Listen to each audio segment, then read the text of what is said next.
There are women who disappear so gradually that even they stop noticing. Eleanor Harmon knew this better than most. The morning it began to unravel smelled like burnt coffee and October. That particular Midwestern October smell, wood smoke and cold pavement, and something dying quietly in the flower beds along the front walk. Eleanor stood at the kitchen window in her robe, both hands wrapped around her mug, watching the maple in the backyard drop its last red leaves onto the grass she had already raked twice that week. The coffee had gone cold. She hadn't noticed until now. She was 58 years old. She had been Warren's wife for 31 of those years, and somewhere inside those 31 years, she had stopped being anything else. It was the phone that started it, not a dramatic revelation, nothing cinematic, just Warren's phone, left face up on the kitchen counter while he showered, buzzing once with a message preview she was not supposed to read. She had not been snooping, she had simply reached past it for the dish towel, and the screen lit up the way screens do, indifferent to the damage they cause. The name read, Cass. The message read, "Last night was everything. Don't forget." Tuesday. Eleanor set her mug down. The ceramic made a small, precise sound against the granite. She stood very still and let her body understand what her mind had not yet agreed to process. A coldness moved through her chest, not sharp, more like the slow spread of ice water through fabric. Her hands did not shake. That surprised her later, when she thought about it. Her hands did not shake at all. She put the dish towel back on the rack. She went upstairs and made the bed. Before we go any further, if you are new here, please subscribe and turn on notifications so these stories find you the moment they go up. They are written for you, and I mean that. And right now, before we continue, I want you to leave a comment and tell me, where in the world are you watching from? Your city? Your age? What time it is? Right where you are. I read every single one now. Back to Eleanor, she did not confront Warren that morning. She did not confront him that evening either, when he came downstairs in his gray suit, smelling of the same cedar cologne he had worn since 1997, kissed her on the cheek with the practiced ease of a man with nothing to hide, and asked what was for dinner. "Chicken," she said. "Good," he said, and opened his laptop. She stood at the stove and stirred.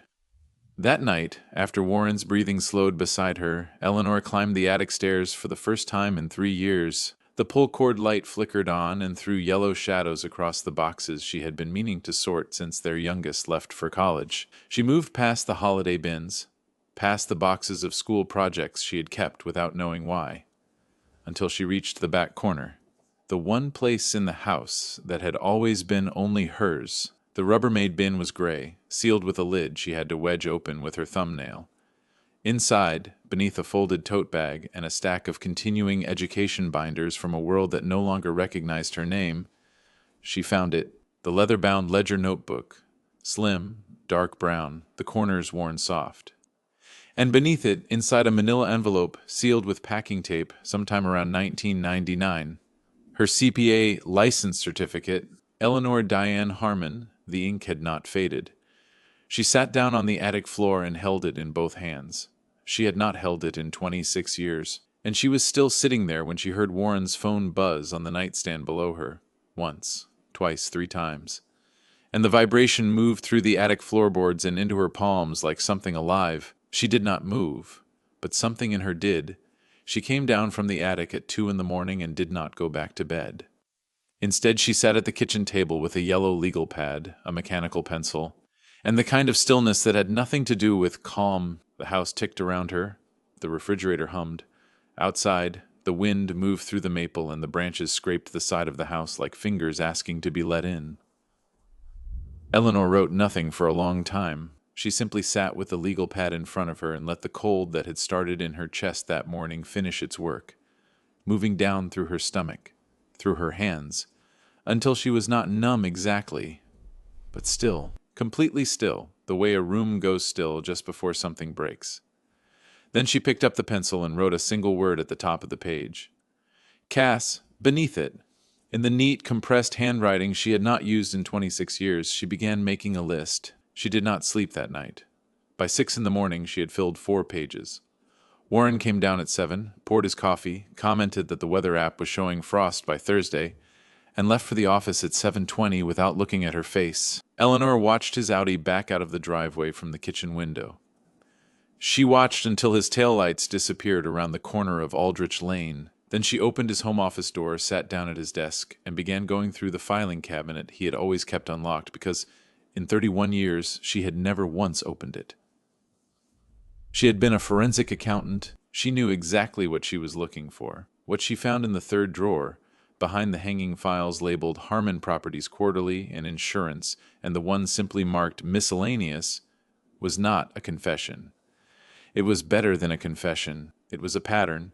Shell company disbursements, consulting fee invoices from a company called CV Strategic Partners LLC, expense reports for a downtown apartment lease, and 2 vehicle registrations, all routed through a subsidiary account she had never heard Warren mention. The numbers were not hidden, they were simply filed where a housewife would never think to look. Eleanor photographed every page with her phone. She went back to the kitchen and made a second pot of coffee. It was the following Wednesday that the call came. Eleanor was in the driveway unloading groceries from the Volvo when her cell phone rang. A number she did not recognize, a 402 area code. She almost let it go to voicemail. Mrs. Harmon, the voice was a woman's, measured, careful, with the particular flatness of someone who had rehearsed what they were about to say and was now saying it anyway. My name is Patricia Sung. I'm the head bookkeeper at Harmon Properties. I've worked for your husband for 19 years. A pause, just long enough to mean something. I think we need to meet. Eleanor stood in the driveway with a bag of groceries in each hand and the October wind pushing her hair across her face. I know, the woman said as though Eleanor had spoken. I know this is not the call you expected today, but I've been watching something happen inside that company for 14 months, and last week Warren told me my position was being eliminated. Another pause. He gave it to her. The groceries were heavy. Eleanor set them down on the asphalt. Where? Eleanor said. There's a Panera on Dodge Street, Pat Sung said.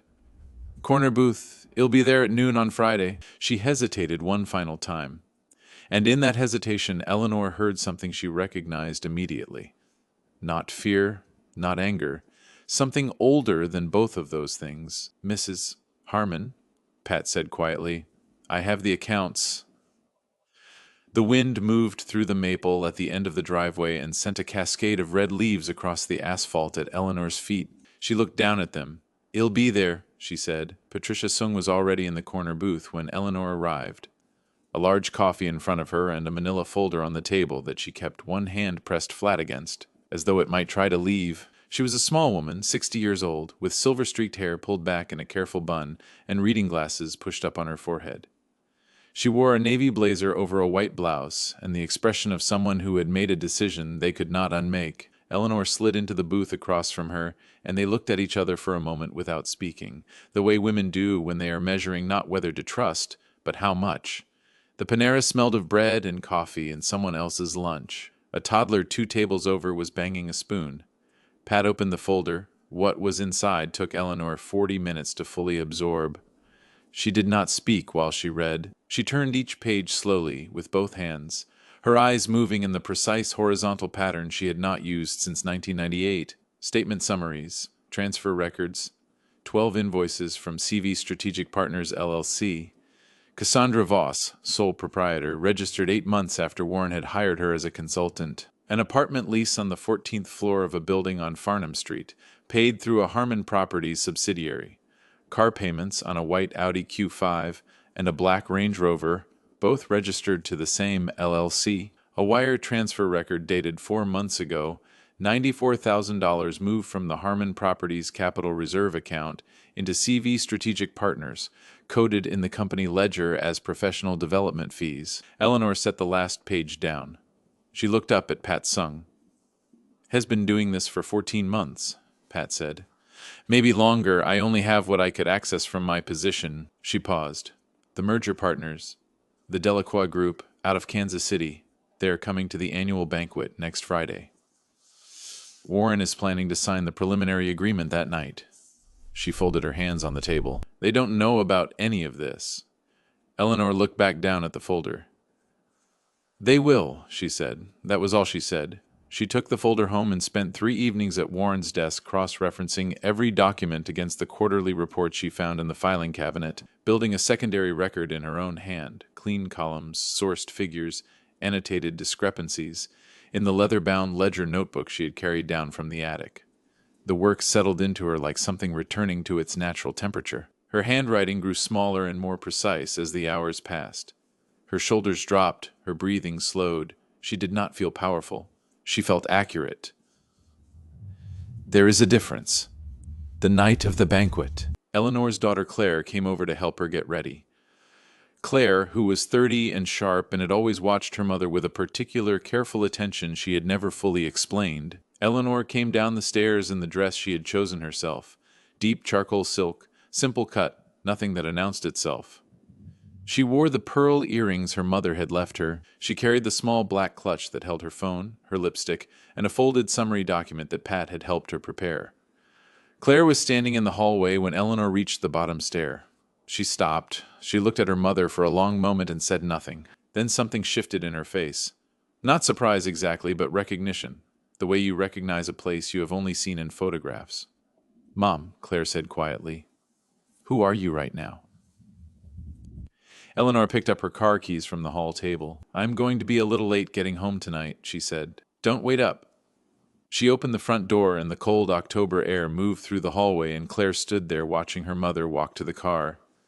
And neither of them said another word, and the door swung shut behind her with a sound like a period at the end of a very long sentence. Warren's banquet started in 45 minutes. Eleanor drove toward the light of downtown Omaha and did not turn the radio on. The Marriott Ballroom on 10th Street was dressed for importance. White linen, candlelight, the particular hush of a room full of people performing their most polished versions of themselves. Eleanor checked her coat at the door and stood for a moment at the entrance, letting her eyes adjust. Round tables of 10, a small stage with a podium, the Harmon Properties logo projected in pale gold against the back wall.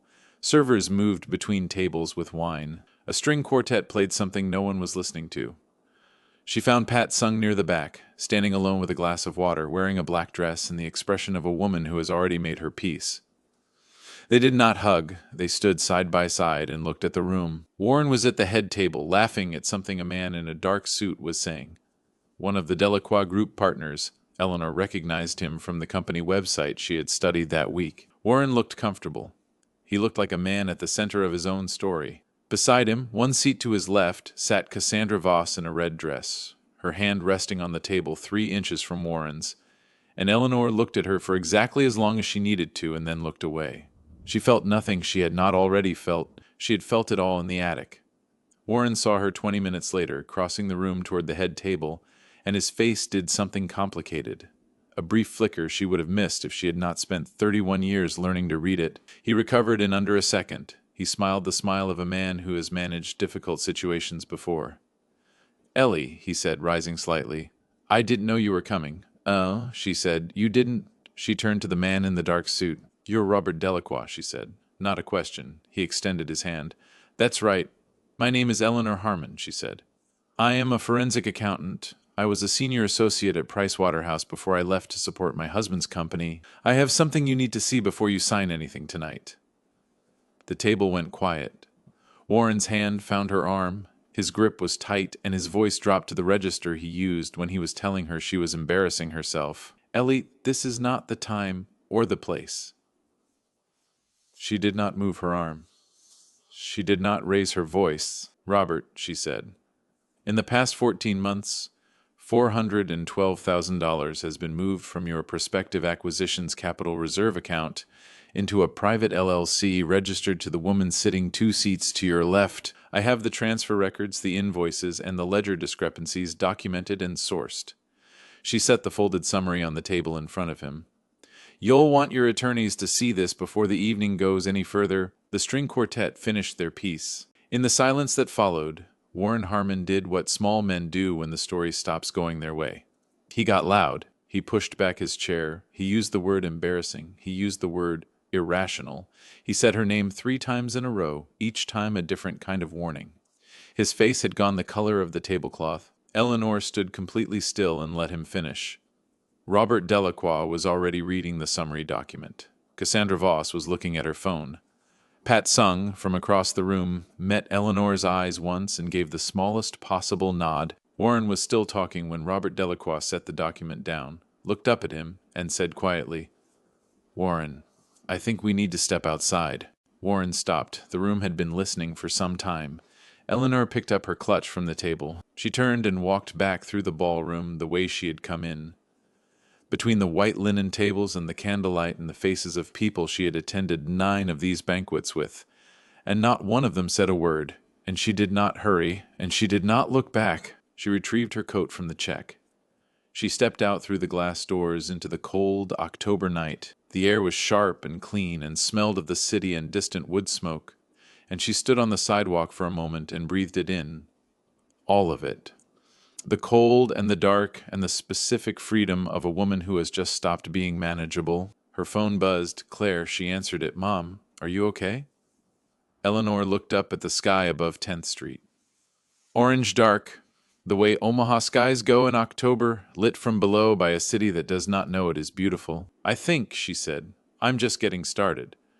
Some reckonings don't announce themselves. They arrive quietly, dressed in the ordinary clothes of a Tuesday, and by Wednesday everything is different. Eleanor Harmon had waited 26 years for her Wednesday. She just didn't know it was coming dressed like a charcoal silk dress and a ledger notebook with the corners worn soft, carried down from an attic she should have opened years ago.